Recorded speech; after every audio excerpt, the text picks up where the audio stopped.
Votre honneur, j'appelle à la barre Stephen Guilbeault. Monsieur Guilbeault, faites-moi l'honneur de vous lever. Vous êtes directeur de Greenpeace Québec. C'est exact.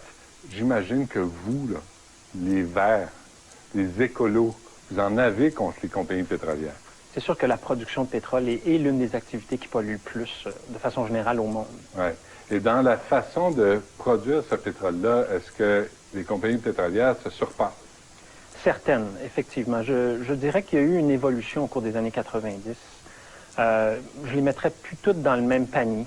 Je ferais quelques paniers différents. OK. Il y a des compagnies qui font plus d'efforts que d'autres et il y en a qui en font beaucoup moins, pour pas dire pas du tout. Est-ce qu'on peut avoir des exemples? Bien, des compagnies qui ont beaucoup travaillé à améliorer leur façon de faire, leur position sur des dossiers en environnement comme Kyoto, par exemple. On peut penser à Shell, on peut penser à la compagnie britannique British Petroleum, on peut penser à la canadienne Suncor, qu'on connaît plus beaucoup ici, mais qui possédait avant Sonoco, qui ont vendu maintenant à Ultramar. Dans les compagnies qui font rien, ou en fait qui foutent le trouble, il y a évidemment Esso. Esso dans une catégorie à part. Votre chouchou. Ah oui, c'est notre compagnie préférée. Ouais. J'ai entendu dire que les compagnies pétrolières qui coupent plus d'arbres dans l'Ouest canadien que des compagnies forestières. Est-ce que c'est vrai? C'est effectivement vrai. Les sables bitumineux sont une façon de faire du pétrole très polluante. En fait, ce sable bitumineux-là se trouve sous la forêt boréale dans le nord de l'Alberta. Alors, ce qu'on doit faire, la première chose, c'est faire des coupes à blanc, plus blanc que ça, tu meurs. On enlève tout. Ensuite, on enlève 30 pieds de ce qu'on appelle du mort-terrain. Ça, c'est tout ce qui a servi à produire la forêt boréale au cours des milliers d'années. On appelle ça du mort-terrain. Là, on fait des tas de sable de son côté. Là, on commence à miner. Alors, c'est d'abord une opération minière, comme si on minait pour du minerai ou de l'or, du charbon, n'importe quoi. Et là, ensuite, il faut séparer tout ça et ensuite, il y a l'opération de raffinage. Parce que les sables bitumineux, c'est essentiellement du sable mélangé avec de l'eau, mélangé avec du pétrole. En termes de pollution, un baril de pétrole qui nous vient du Moyen-Orient, par exemple de l'Arabie Saoudite, ou de la mer du Nord, produit 16 à 18 kg de carbone par baril de pétrole. Okay.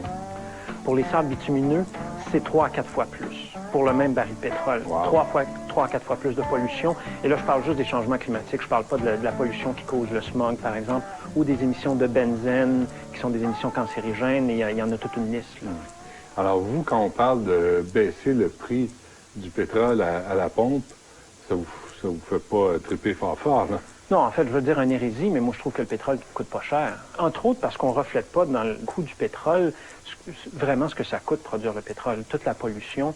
On sait qu'il y a, bon an, mal an, entre 5 et 15 000 personnes qui meurent de façon prématurée à cause de la mauvaise qualité de l'air au Canada. Je suis pas en train de parler de Mexico ou d'Athènes ou de New Delhi. Là. Je parle de Montréal, je parle de Toronto, je parle de Vancouver. Dans la grande région de Montréal, on parle d'à peu près 1000 à 2000 personnes par année. Ça peut aller jusqu'à 3000. Et les coûts de santé liés à la pollution atmosphérique, donc les gens qui ont des problèmes, qui ne pourront pas rentrer travailler parce qu'ils ont une crise d'asthme, qui ont des problèmes d'allergie liés à la mauvaise qualité de l'air, ça nous coûte au moins $1 milliard par année, à chaque année, là, dans la grande région de Montréal. Et ça, c'est pas Esso qui paye pour ça, c'est pas Shell qui paye pour ça, c'est nous autres qui payons pour ça.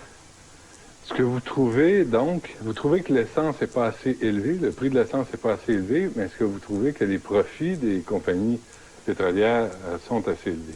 Ah, ça, pour être élevé, sont élevés. Et l'autre chose que je trouve absolument indécente, c'est que les compagnies pétrolières canadiennes, ou qui opèrent au Canada, ne sont pas nécessairement canadiennes, sont les compagnies qui sont les moins responsables quand vient le temps de payer leurs impôts. Ces compagnies-là accumulent des impôts non payés, ce qu'on appelle des impôts différés.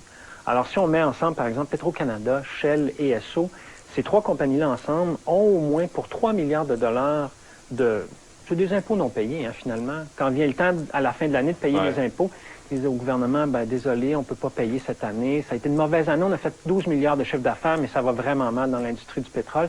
Donc, on ne peut pas payer nos impôts. Et là, ils reportent ça l'année d'après. Là, l'année d'après, c'est la même chose. Alors, ils accumulent comme ça. Esso en a pour plus d'1 milliard.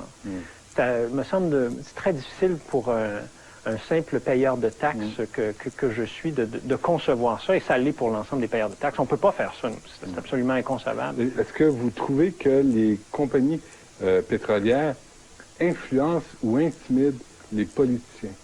Oui, Et pendant longtemps, ça a été juste dans un sens. Ça a changé.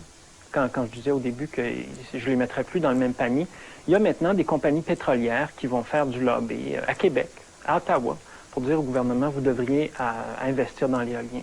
Vous devriez mettre en place des programmes financiers pour que nous, compagnies pétrolières, on puisse venir exploiter les gisements éoliens qu'il y a au Québec. Mais tant mieux.